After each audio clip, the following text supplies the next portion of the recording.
Hello and welcome to the Even Me podcast. This is Morph, And your girl Kim.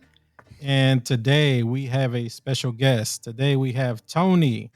Tony's here to answer a couple of questions and actually give us a rebuttal on a question that we had. I believe it was like last week. Tony, how are you doing today? And I'm doing great. Good afternoon, good evening, everyone. Thank you, Tony, for joining us on our podcast. So the question we've asked this question before, and we want your take on it. How did you know that the person you're currently with was your person for a lifetime? That's a very good question. My wife and I we met back in 2010. She's actually the cousin of my brother's wife, and we were at my brother's birthday party, and when I saw her, we had a few words, but that was pretty much the extent of it. Fast forward a year later, we were going to a Texan game, and she came to the restaurant when we were in before the game, and we talked, gave her my number, stuff like that. Went to the game, came back. Well, she called me like right when I left the parking lot just to see if I gave her the right number. I said, "Man, that was weird," because usually dudes do that, you Hmm. know. Um, but she called me, and we spoke for a little bit, but I didn't think anything about it. People meet, talk, and that's pretty much the extent of it. Um, but we started seriously dating. I would say like maybe 2 to 3 weeks later. So my wife and I we were dating for about 4 months, 4 or 5 months when we got married. Now keep in mind, most people don't move that fast, and most people that do move that fast don't last as long as we've lasted. So when I married her, I was actually getting ready to go on a deployment for the military, and my wife, she found out she was pregnant. Well, my girlfriend at the time found out she was pregnant. So it pretty much just made sense. We was like, okay, we done did this, so let's make it work. Even though I was getting ready to leave, I kind of had my doubts about it or whatever, but I was like, okay, whatever, let's try it. I've never done anything like that before. So we got married. I went on my deployment. Now this is what really made me know that she was the one for me. On my deployment, I seen some crazy stuff. I heard some crazy stories about people in their relationships. Man, some guys came home to nothing, no money, no anything. We had guys out there that couldn't even buy themselves anything to eat off the post because their wife had just wiped them out, took all their money. Um, some dude, one guy that I know for a fact, his girlfriend, a wife, sent a tape of her having sex with another dude. And Damn. the reason why she did him like that because she found out when he got on the deployment that he was cheating on her. So to get him back, she mailed him a video.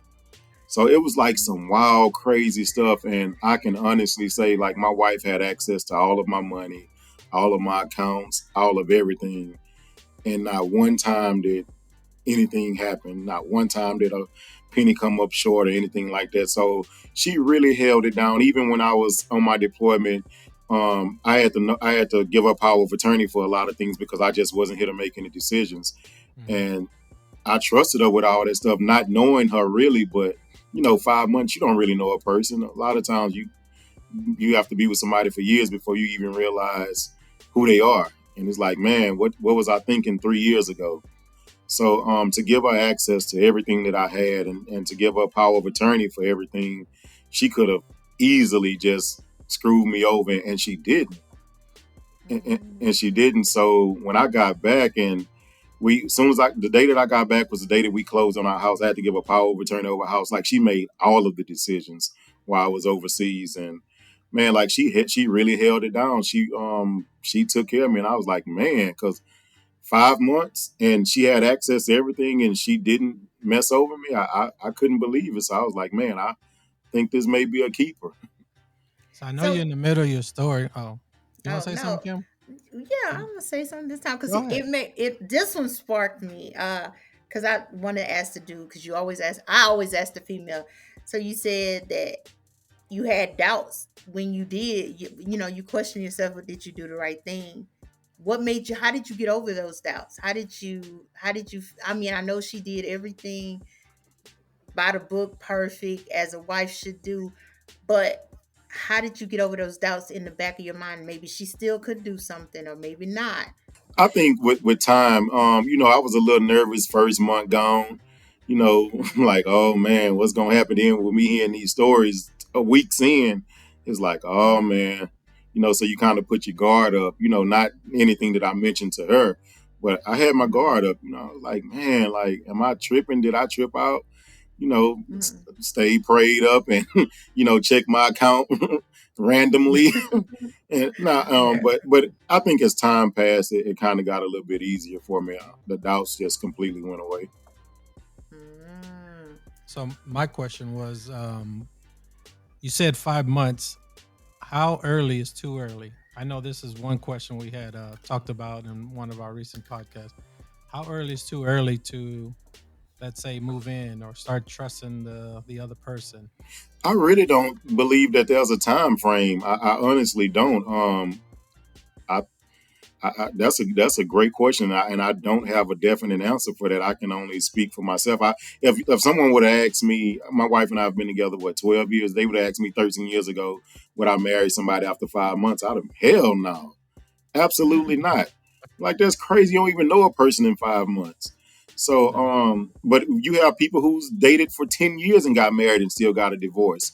So, I Mhm. mean, you just never know. I think it's just that connection and that chemistry that you guys share between each other that determines the pace on when you guys actually move forward with getting married. So, I think it's that's just a decision that two people have to make.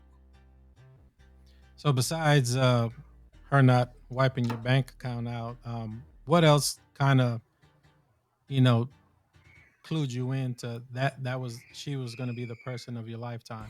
I mean, it's all about how we feel, right? Being that I don't know how many miles, thousands of miles away, a different time zone. I think it was like a 8 hour difference in the time zone. And for me to know that it's 1 o'clock in the morning here and she have to be to work at 8 o'clock and we're on the phone and it's like, oh, I'm like, well, baby, go ahead and go to sleep. And she's like, nah, because I haven't talked to you all day. And so the sacrifices that she made while I was gone, I think that kind of, and that also made it easier with the trusting part. I was like, man, she's really she made me feel like, hey, she wasn't doing anything. I don't think she did anything, and that's what made it easier for me. I mean, that one is great because I'm starting to hear that quite a bit, even though I haven't ran into it, and I'm nervous. I got a taste of freedom to have in my own place after 13 years, so I don't. I think I'm not gonna say I wouldn't. So I don't want to jinx myself. I don't want to knock my blessing, but I'm kind of nervous. I always met well after the relationship cycles. I'm gonna say I did jump and move with somebody after 2 months, and whoo, that was fire. So I guess I'm shell shocked from that situation, Yeah. and I'm trying to grow from it. But at any point when y'all moved in together, did you like something when she had one of those days, like Monica said, I'm having one of those days? Did you ever rethink and say, man, why did I do this? She is all over the place. She is up one moment, down the next. And being in the military, she didn't have any doubts about you doing anything that she brought up to you or made a suggestion and said, or just a comment about? Not while I was there. I think when I got home or whatever, we that's when she said some stuff or whatever, which kind of made me like, man, if you were thinking that, like, what were you doing? But I don't think there were any Mm-hmm. points in the beginning that made me feel like, man, like I made a mistake. This may not be what it is. I think we were so happy to. I mean, then like I said, we had a son. That I hadn't. That I didn't meet my son until he was 10 months. Okay. That's when I got out. So, um, it was just all excitement. I had a son. I had a wife, and everything was brand new, pretty much. Because remember, 5 months I was gone. I was on a deployment. So for us, that first year, 2 years, it was like we were in honeymoon phase for 2 years, 2 3 years. So but yeah, we did have those Yeah. conversations, but I think I did my best to try to make her feel secure in the relationship, and I believe she did the same as well. Yeah, it's funny you mentioned that the way y'all met, because our last guest kind of met like that.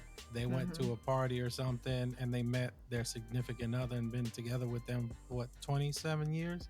Yeah, 27 years. So I mean, it's kind of weird. Like I met my person working at Comcast. I wasn't looking for anybody. It just happened. Now we just gotta find someone for Kim.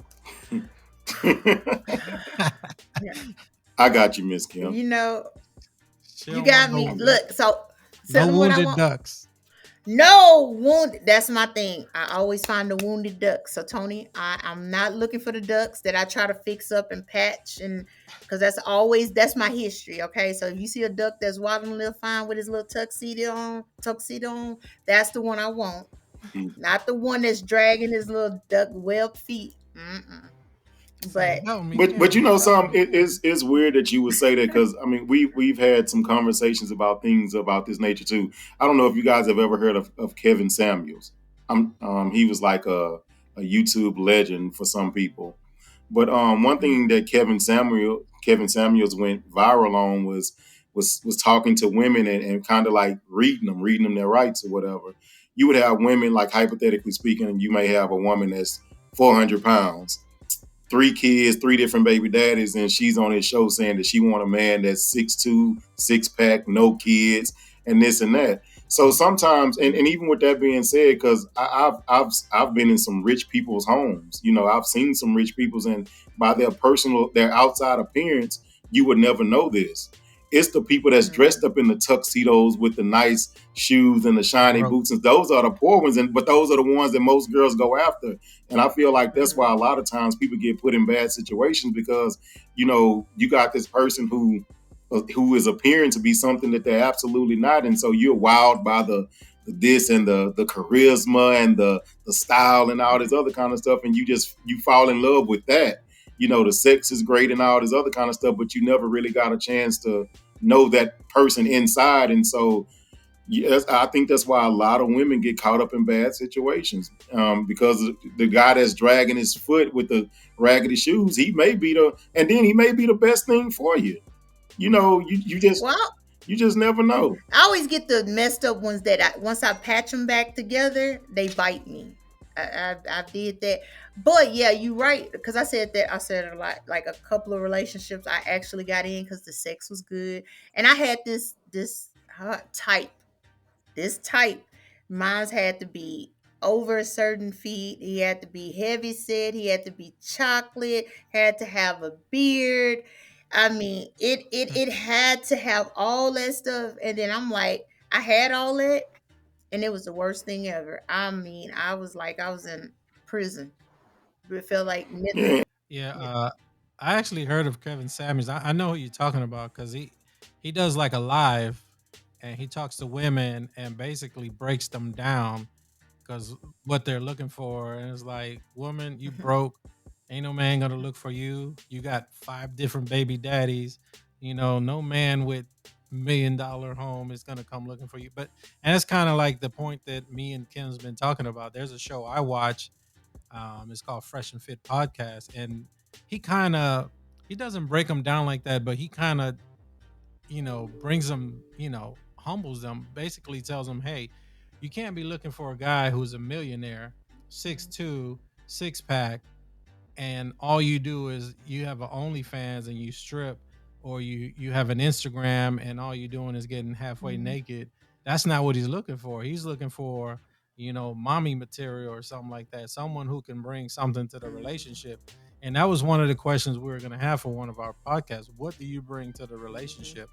Because there's always whatever whatever you don't have, your significant other should have to support Mhm. you, and what you don't have, they should have. So like that, you support them, and vice versa. Like that, the relationship meshes way better than you know both of them looking for a 10, or a woman looking for a 6'2" person, Mhm. or Kim looking for a non-wounded duck. And I understand what she means. She's not looking for the dirty guy or the clean guy. She's looking for the guy that don't come with um backlash, all the stuff that hurt hard, or something that's gonna hurt her in the long run, or she's gonna fix them up, and then like she said, they're gonna turn around and bite them once they're up on their feet, and basically it's like, ha, you fix me, I'm good, see you later. Mhm. you know I'm done with you. You know, once she's upgraded them to a certain point. Yeah. See, now my whole standard is number one, he has to be in the word. You don't have to go to church every day, but you got to read. You got to familiarize yourself with God first of all, and who is the creator. That's number one out of any man that I decide that I'm gonna take serious with, because you got to be. If you want me to submit to you and you lead, but who's leading you? So that's number one. That's the first thing I when I threw the balled up the paper of what I want. That's the thing I wrote on there. Number one, he has to let God lead him so he can lead me. He has to be my Boaz, and for me to be his root, we have to come to God. So that's one. That's the biggest one I talk about all the time. All right. And then so the second question, this is basically a rebuttal on a question we had before. Would you be willing to come into a relationship with a, your significant other that had kids? Would that be an issue, them already having prior kids, or you having kids and them not accepting your current kids? So okay, so that's really two different questions.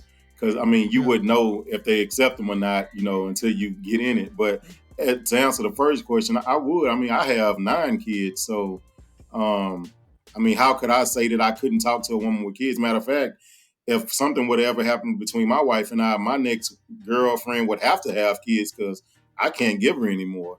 So that would definitely be a requirement for me. Now, as far as I would get in the relationship with kids, now the question is, would I be willing to stay? There are certain things that I wouldn't be willing to deal with, and as long as those things fall in line and don't affect our relationship, then I would definitely get into that relationship. And to be a little more specific, if there's anything going on between her and her baby daddies, and I think the age of the kids have to have something to do with it too, because if she has a newborn and more than Mhm. likely she's probably still going to be messing with the baby daddy. But if the kids are like 5, 7, 10, or something like that, and they haven't been together in 5, 6 years, I would be more likely to pursue that relationship than somebody with a brand new newborn baby. Hmm. Yeah, that's kind of what me and Kim kind of mentioned. If it's a young enough baby, Yeah. then most likely he or she is running back to the other Hmm. one or got some kind of ties with them because it's way too Hmm. recent. And I mean, in my opinion, I came into a relationship with two boys. My fiance, she had two girls. I didn't have any issues. You know, as long as they accepted me, then I was okay. You know, my boys reluctantly did not accept her after the fact, almost a year later. You know, and to this day, they're still kind of iffy because they've been brainwashed by their mom. But, you know, we made it work. She still hung in there and still, talks to them. And we try to make it work. But, it's been many, many years. But I literally have no issue as long as, everyone's okay.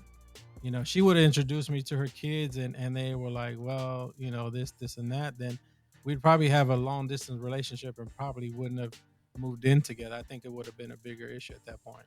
Yeah, but you said something that was real big. You stated because they were brainwashed by their mom. So coming into my relationship, my wife didn't have any kids, and I had 4 Mm. from a Mhm. from my previous wife, my ex-wife. And one thing that I found out that she was doing when my kids would go home, she would be asking them questions like, what what Ding did ding what did ding. she do to you, or what happened over there? Did she say this, or Uh, what did she say? And one thing about kids, they prey on negative energy like that. If they know they can make something pop off between somebody, or if somebody don't like them, they use that as leverage. Mm. So they would come home and like me and my ex-wife, we would like get into like heated arguments because she'll call me with this foolishness. I'm like, what are you talking about? As if I would let my kids be in danger or something like that. Mm. And then that's when I found out like later like what was going on. And it's like you kind of prepping these prompting them to actually say these type of ridiculous things. Because if like my daughter right now, she's 2 years old, and if I say who hit you, she gonna say somebody hit her. Even if nobody hit her at all, I can Yeah. ask, I can bring up here right now and put on the camera and say, "Mommy, who hit you?" She gonna say, "Mommy, Tucker. She gonna say somebody name. She might even say I hit her, Yeah. and that's not Right. necessarily the truth. Hmm. But if she get a Yeah, reaction out of me you're by telling exactly me right. whoever hit her, she's gonna continue to do things like that, and it's that reaction that makes kids do things like that. And if you entertain that stuff as two adults, you got to look past that. Because when my kids would call me and say that her boyfriend whooped them first, and I ask my kids, "What you do? Hmm. What you do?" Yeah. I have never ever called anybody that she was with and charged them up about anything that my kids told me, Hmm. because I know no most grown people. I'm not gonna say there are not any out there, but most grown people not just gonna quote unquote pick on a child for no reason. You had to have done Right. something. So what did you do? Mm.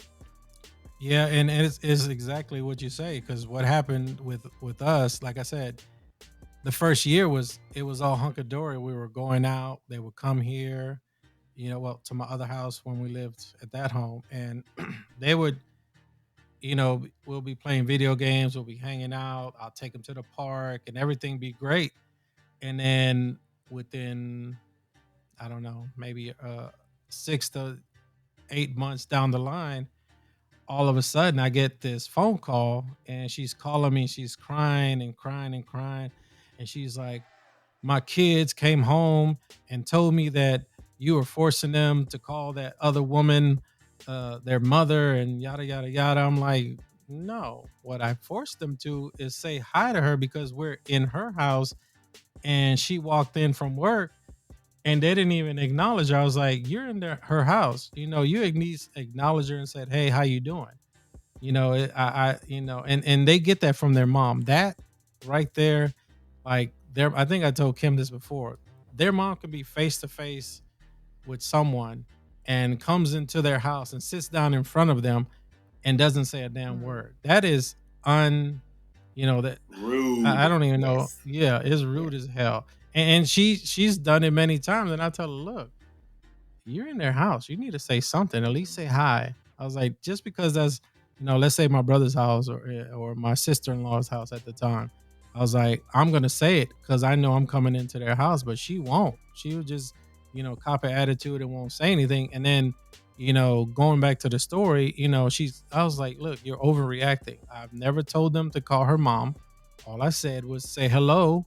You're in her house. Say hello to her, greet her, and that's it. And she was like, no, my kids don't have to do that. And it was just like you said, it was just going on and on. That's why I say they're brainwashed, because you know when they come to my house now, they're like hunkadory, they're good. They'll talk to her, we'll go out and do things, and then they get back to their house and that's it. It's like the relationship is over. It's like it's ended. Once they're with their mom, they're in their safe place. They feel like that's it. We're done. We don't have to say anything. We don't have to talk to her again or anything like See that. that And it's been like that for that years. that's women that need to go to therapy first of all, because I don't condone that at all. Like my when my older kids was younger, and they always it was respect. You're gonna show respect of whoever your dad is with, and what happens in his house stays in his house, happen in my house stay in my house.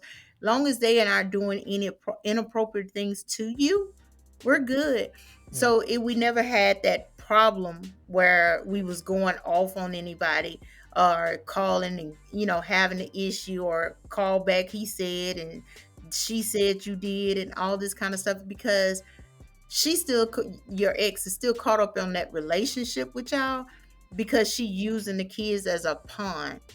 They a blessing, not a Mhm. pawn, and I don't believe in it. Like me and my ex has been apart for almost 2.5 years now. Like I told him, I never talk to him as a on a personal level or a friend level, but I can show pretend for my son. But I know that you know how much I love this boy, that you wouldn't allow anything to happen to him. So it's just like I don't think that, to me it would not be an issue at all, because I think that anybody, like they used to say, it take a village to raise kids. So if Yeah. someone would say to my younger two, I only got two that she's still young, hey, that you need to do this, or trying to better them or see something and call it out to assist them to be better at what they is, I respect it. I respect that any man that come in and give advice, especially to a young man they see growing up.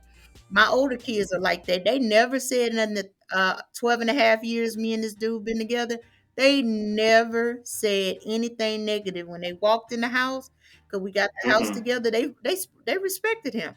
They respect, hey, how you doing? And yeah, we sat out down to dinner. We had barbecue, crawfish, and then they left.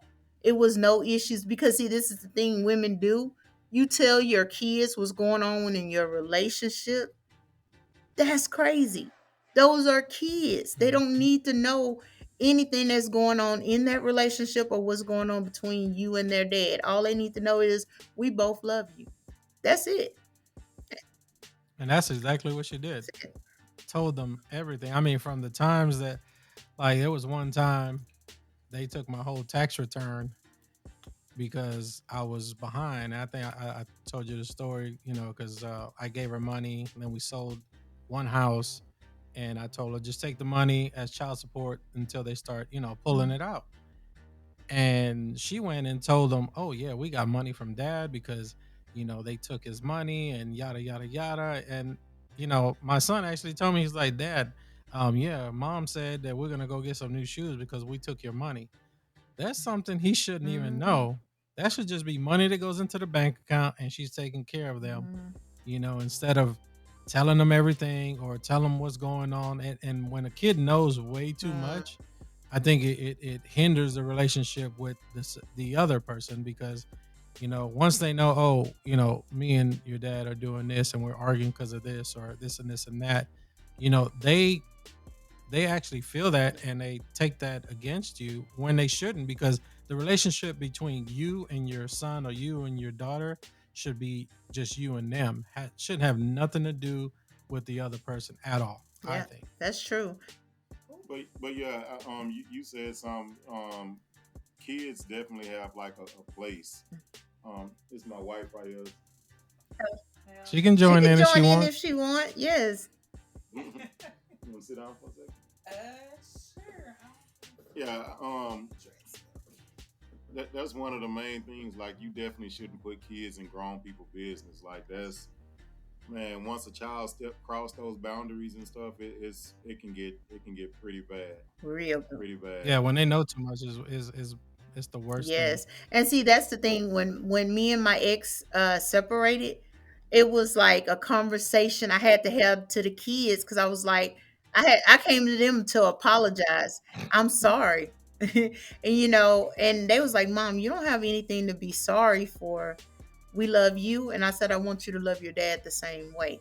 So it was that, I do, I apologize that it didn't work out like I planned it to work out, but I want y'all to love your dad just like you love me because he helped made you.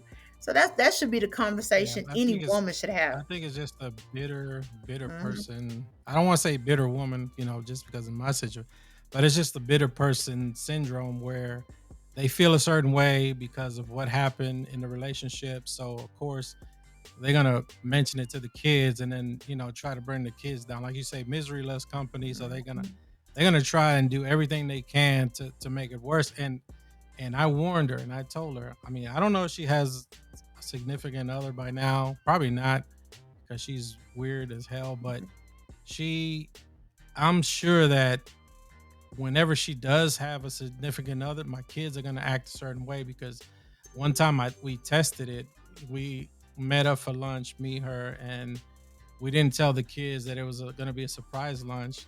And she kept saying that she was going to meet up with a man. And when they came to the table, they were like, "Who are you?" And they finally saw it was actually Hmm. me.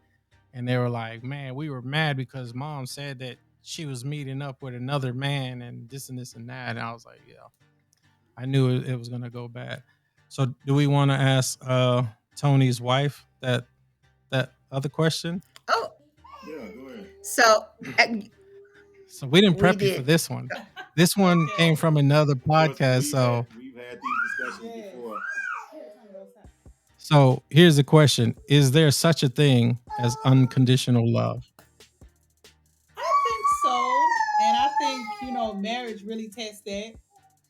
I think for me, like in my relationship, it's time in my relationship with my husband, Tony Rose. there's times that like I want to kill him. And so for me, that's like when unconditional love comes in, you know. It's times that I can't stand him, that I want to kill him, but still being able to show him affection and to love him through that.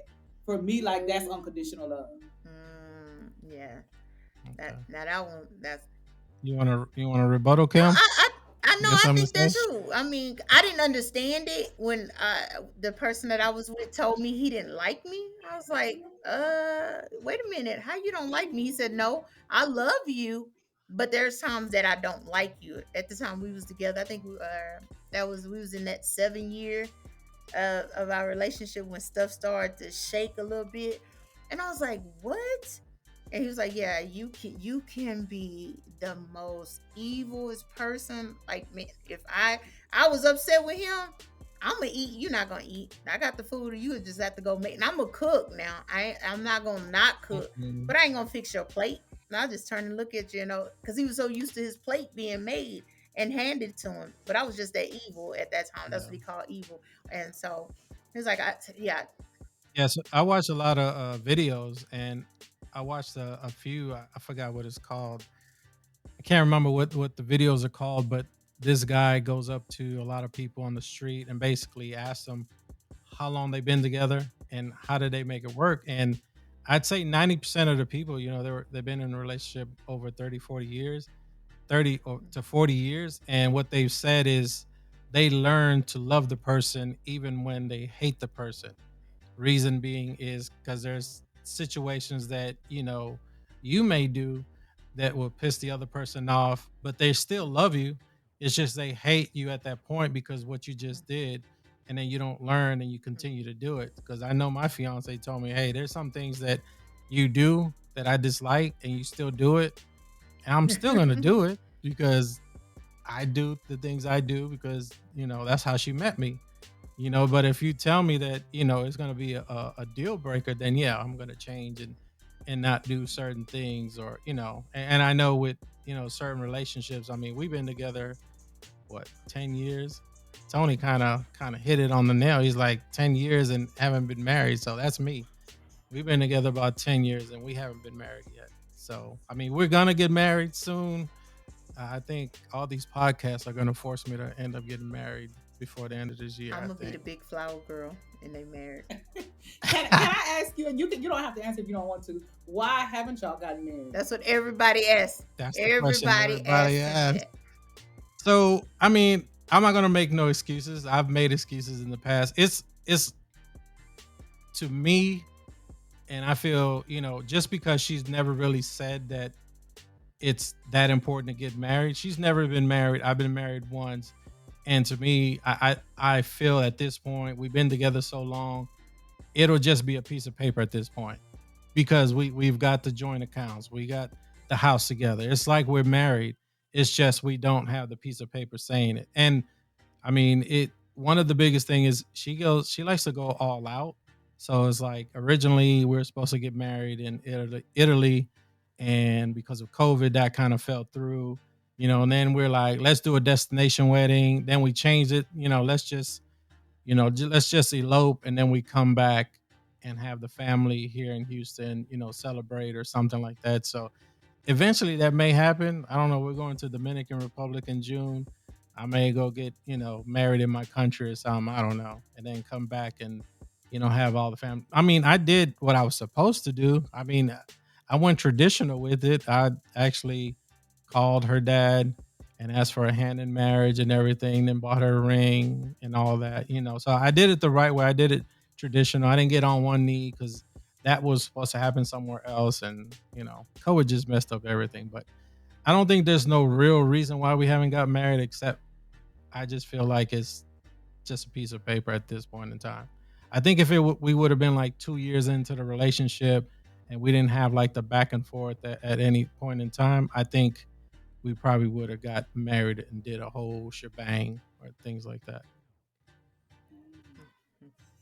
Was that a good excuse? No, no, no. I mean, it makes sense. Do y'all have kids?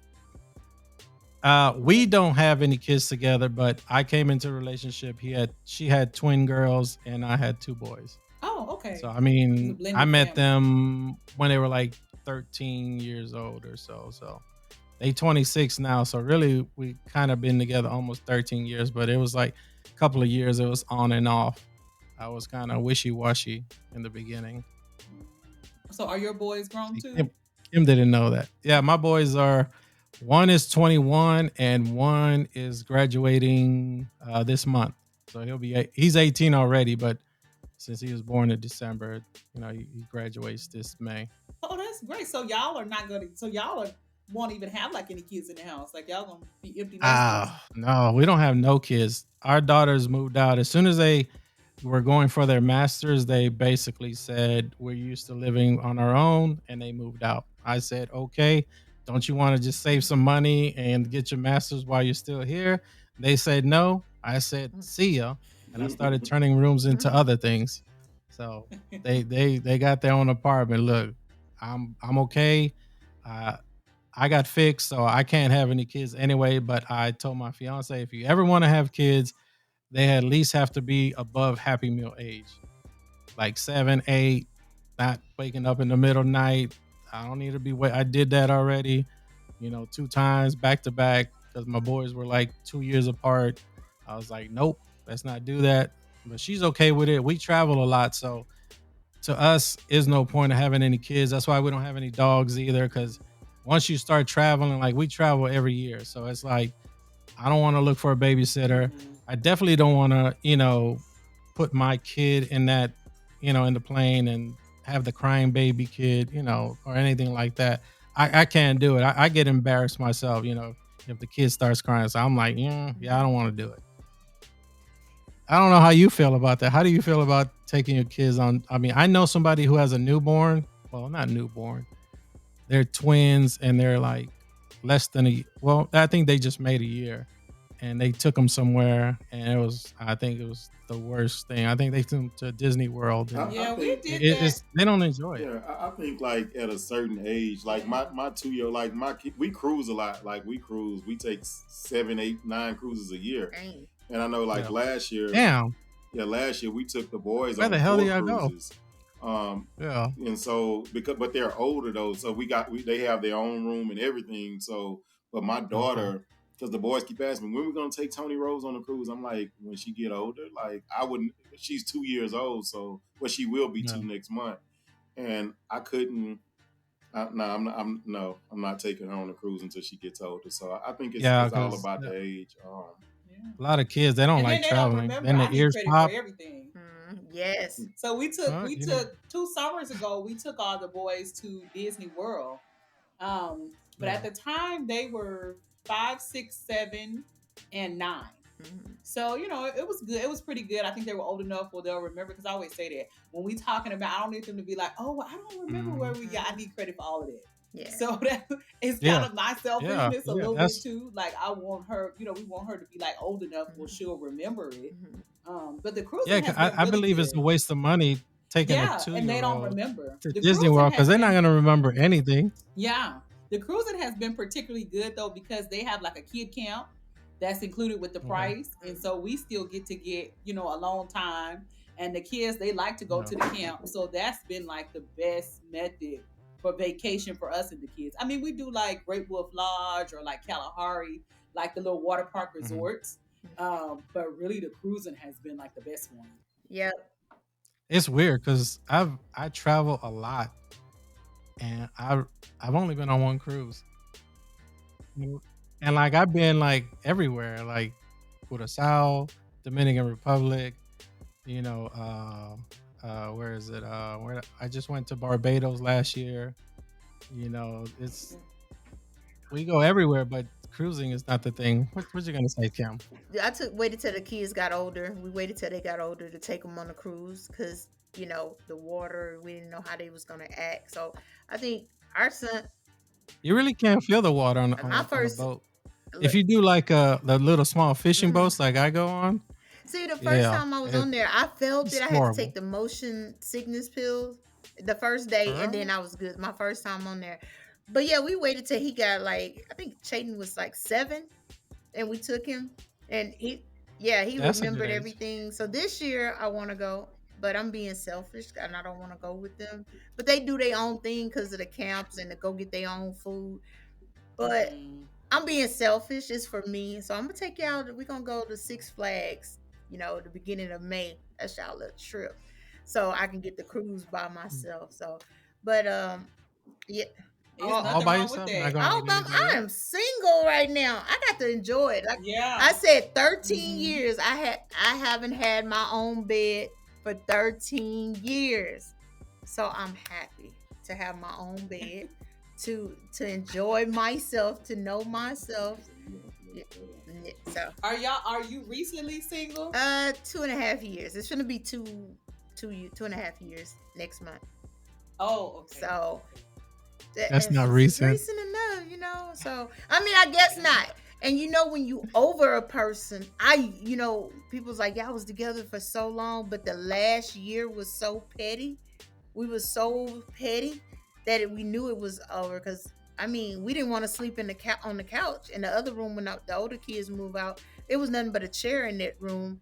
So we actually slept in the bed under different blankets. It was crazy. That's how petty it was. We was in the same bed with different blankets. So yeah, he just got married a couple of weeks ago.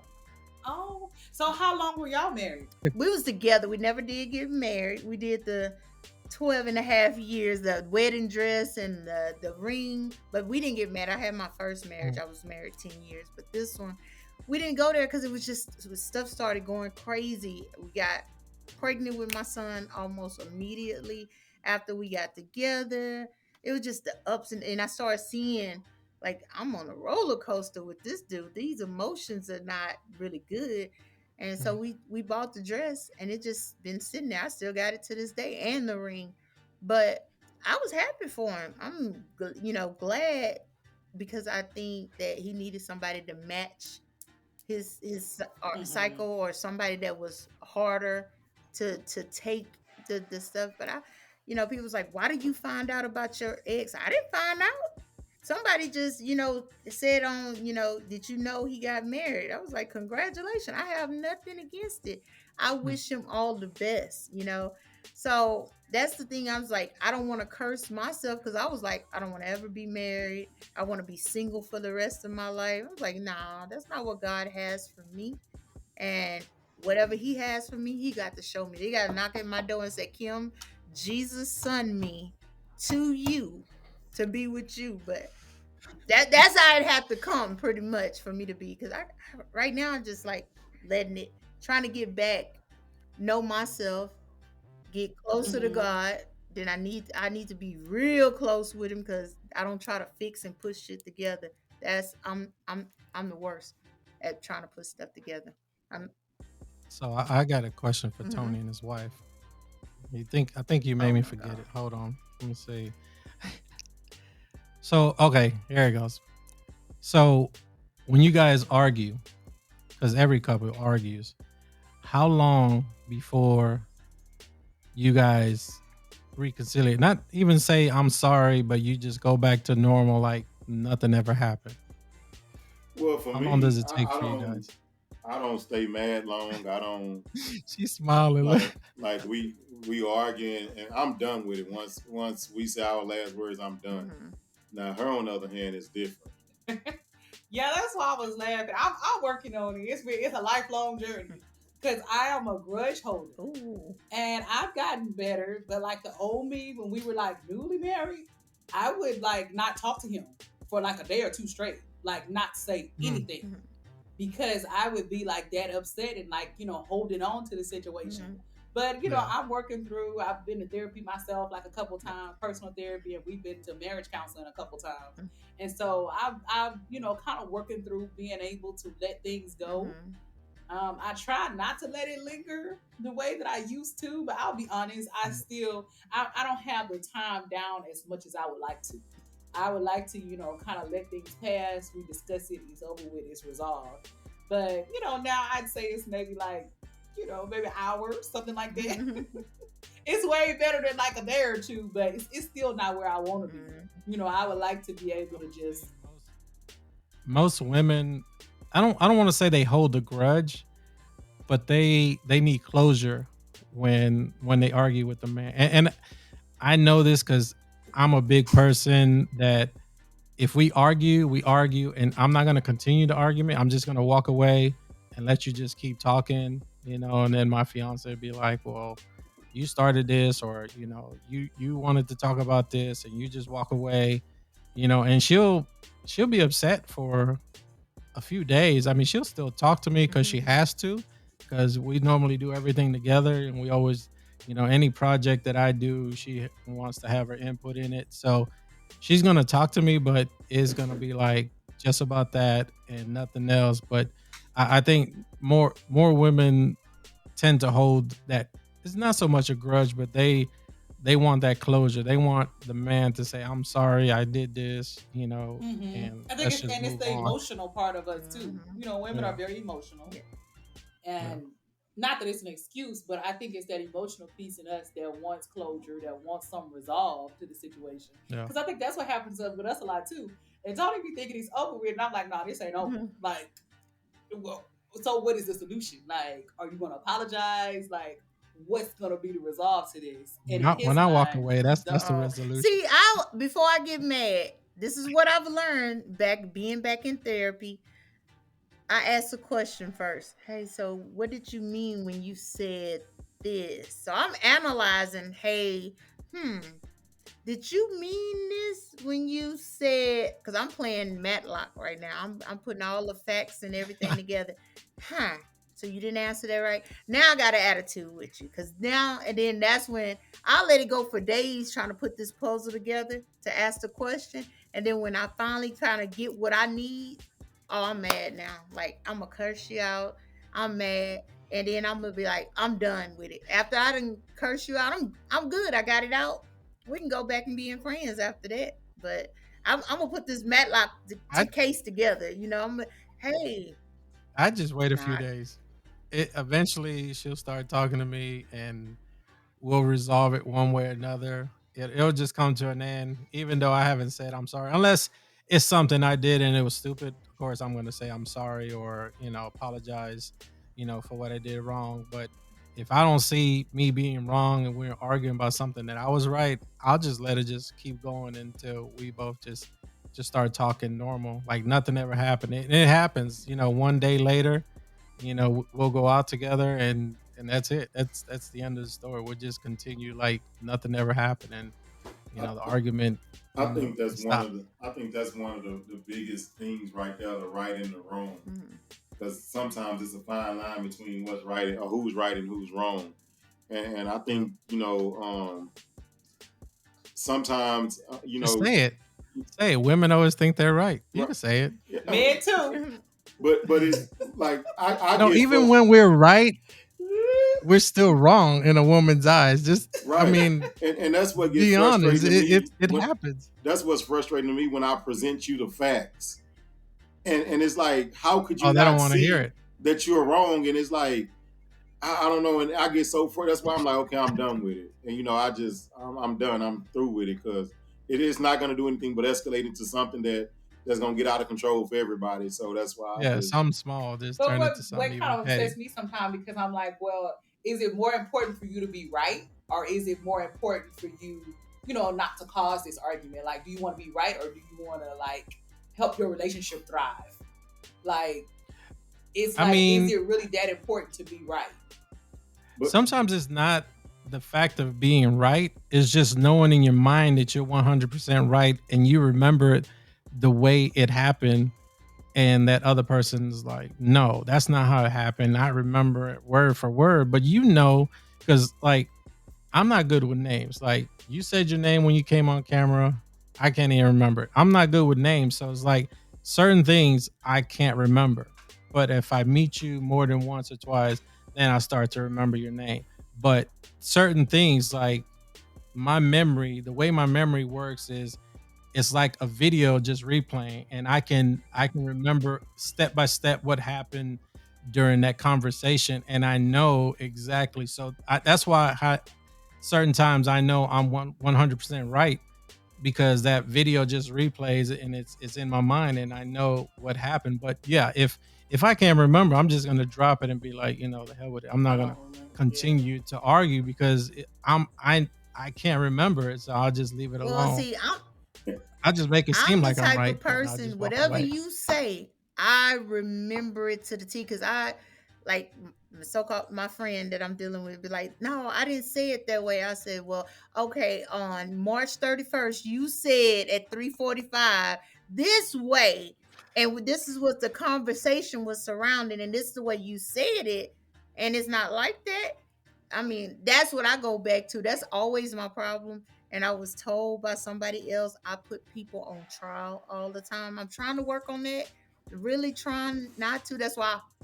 I mean, you're always No, trying to be right. I'm really trying to understand what they mean. And so I'll wait a couple of days, but they have to see. And I always try to tell people I wanted to be a lawyer. And then anybody who meet me and get close to me, they gonna know my favorite shows I'm gonna watch. It's gonna be Matlock, it's gonna be Monk, and it's gonna be Perry Mason.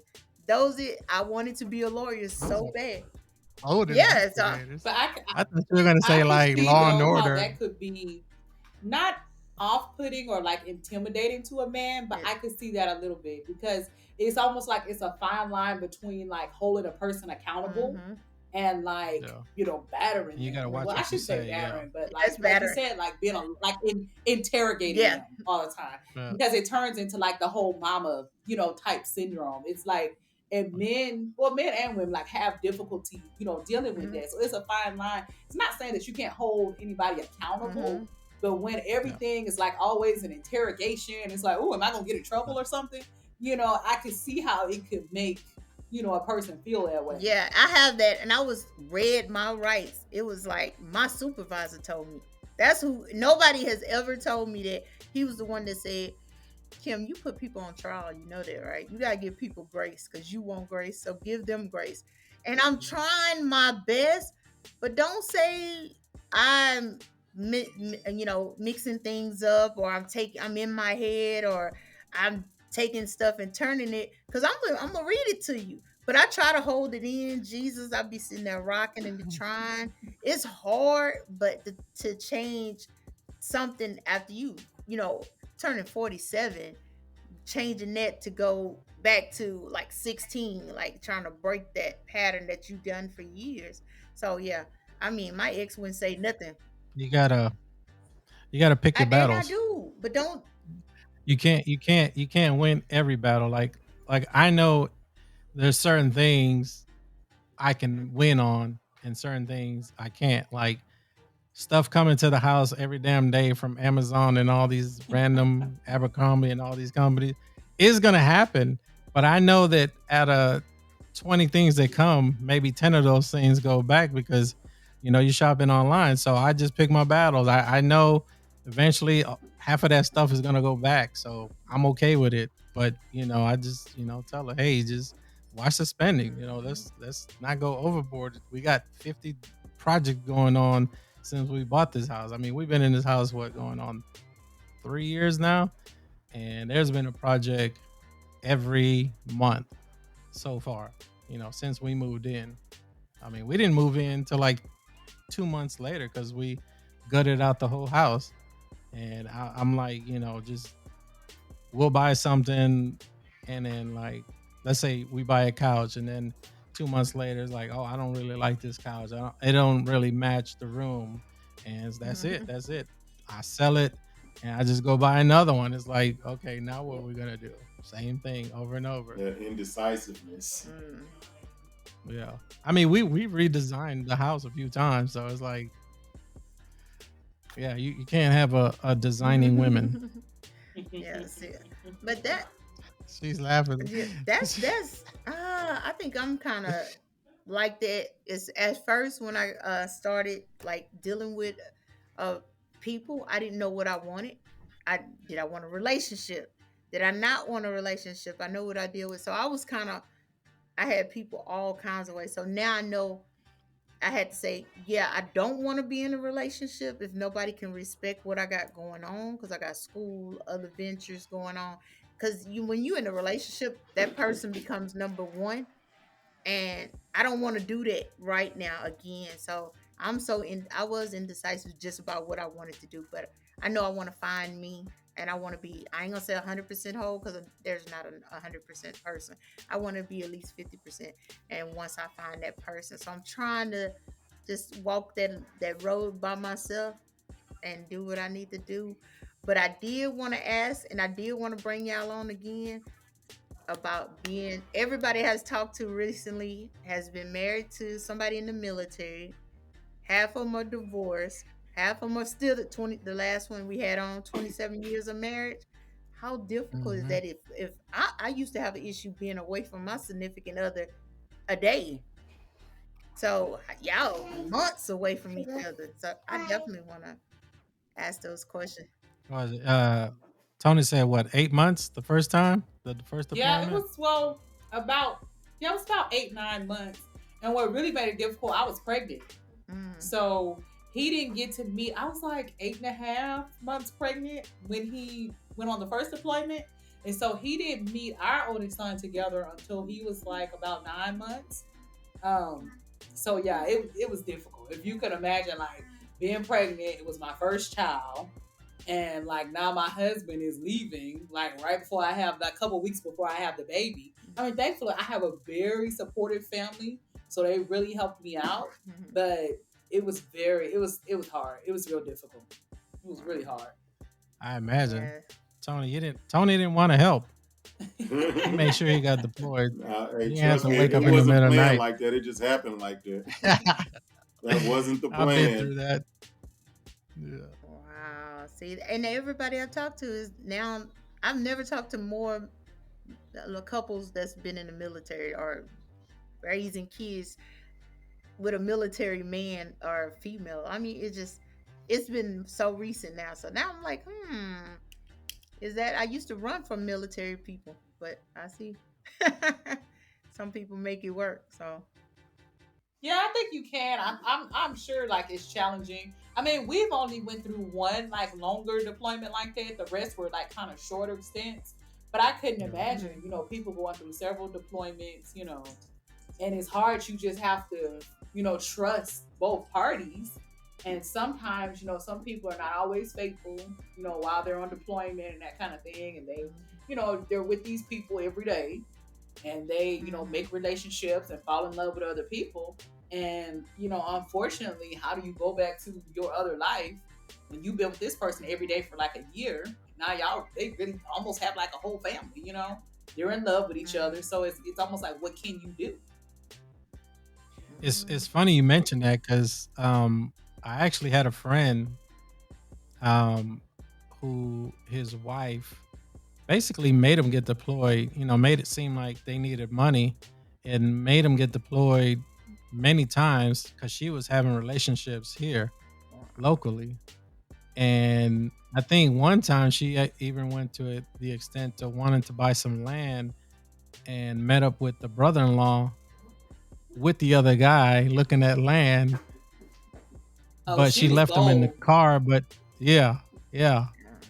But I mean, it's crazy because I think the whole family knows. Because I Wow. mean, there's no reason for him to get deployed that many times. I mean, unless you can look for jobs, overseas. I think he's going to like Kuwait, so it's not as bad. But I know that since I've known them, he's got deployed 3 to 4 times already, and one of those times we know for sure that she was hanging around with that dude and brought him around to go look at other land Wow. while her man was deployed, and she was trying to buy land with basically their money. So Wow. I don't know who was gonna move into the house, but Ooh. That's yeah, terrible. Wow. it's a lot of unfaithful stuff going on when it comes to that. Yeah. See, I didn't know Tony was in the military, so we definitely gonna have to bring y'all back on with a couple of military folks because I was told y'all was crazy. Don't mess with the military, Navy, Air Force. Don't touch them at all. They psycho. I ran from y'all, but I don't think a lot of people I've met now. Not maybe two of them probably kind of crazy, but y'all actually down to earth people. I mean, I guess it's what you've been through when you over there, so that makes a difference. But they just told me they fed y'all stuff and y'all crazy. So. That's what I was Only told. crazy military people I met was anybody that was in the SEALs or a Green Beret or any of those ones that go in first, in the front line. Those are the crazy ones because I know a lot of military people, and even my father-in-law, he's military, and he's. I mean, he was in the Green Beret. I think he was in the Army, but he's not crazy. I mean, I know one guy from the Marines, and we used to go paintballing, and certain things would trigger in his mind. Like I guess it took him back to like when he was in war, and he would just sit there, and I was like, "Hey man, you got to duck. You're gonna get hit with the paintballs." And his other friend was really really crazy because this dude thought he was still in the military when we were playing paintball. Because I used to do a lot of paintballing 5 years ago, and this guy went running and diving through windows in these little shacks that we were playing. Like he was real, like he had no pads because it was like maybe his second time paintballing, and this dude was just like running. And the place we were at, it was out there like in Cyprus, and it was like almost like an old western town, the way it was set up. And it was like the one saloon had like the saloon doors. This dude went running and dove through the saloon doors and got hit in the head and dove through a window. And I told my friend, I was like, man, I don't think he belongs out here because this dude is kind of whack. He's gonna end up getting hurt. I mean, I had pads because I used to do a lot of night paintballing too. So I had all my gear. I was pretty much halfway professional at that point. But this dude here was just like no need, no pads, just shorts, just running through stuff. And I'm like, man, I think this dude still think he's like in the military and like fighting a war the way he was doing. What branch were you in, Tony? Army. You look like Army. Yeah. Yeah. I Wow. kind of figured you were Army. Man, how Army I could look? Huh? I mean, it's just like clean cut. Everybody I know from the army, they rarely have a beard. Like my father-in-law is like that. He was in the army. I have a couple of friends that were in the army, clean cut, always wearing like a hat like that, and always bald. Like once they lose like one speck of hair, they just shave it all off. I don't think there's any look to it, but I just kind of know when people were in the army compared to like the Marines, because they don't just say I was deployed. People in the Marines is like I was in the Marines, Semper Fi, hoorah, and all that. They're kind of more into it more than Army people Right. or like Navy. And then I got a Coast Guard friend who doesn't even say he's a Coast Guard person or feels like he was in the military because everybody makes fun of him and calls him a coastie. They're like you're nothing. So I got friends in a lot of branches, so but there's no look. I know you're like, man, what does he mean? What does army look like? I just know. It's just I don't know every time, but I kind of know. Yeah. So that kind of wraps up our podcast. Unless y'all have questions for us.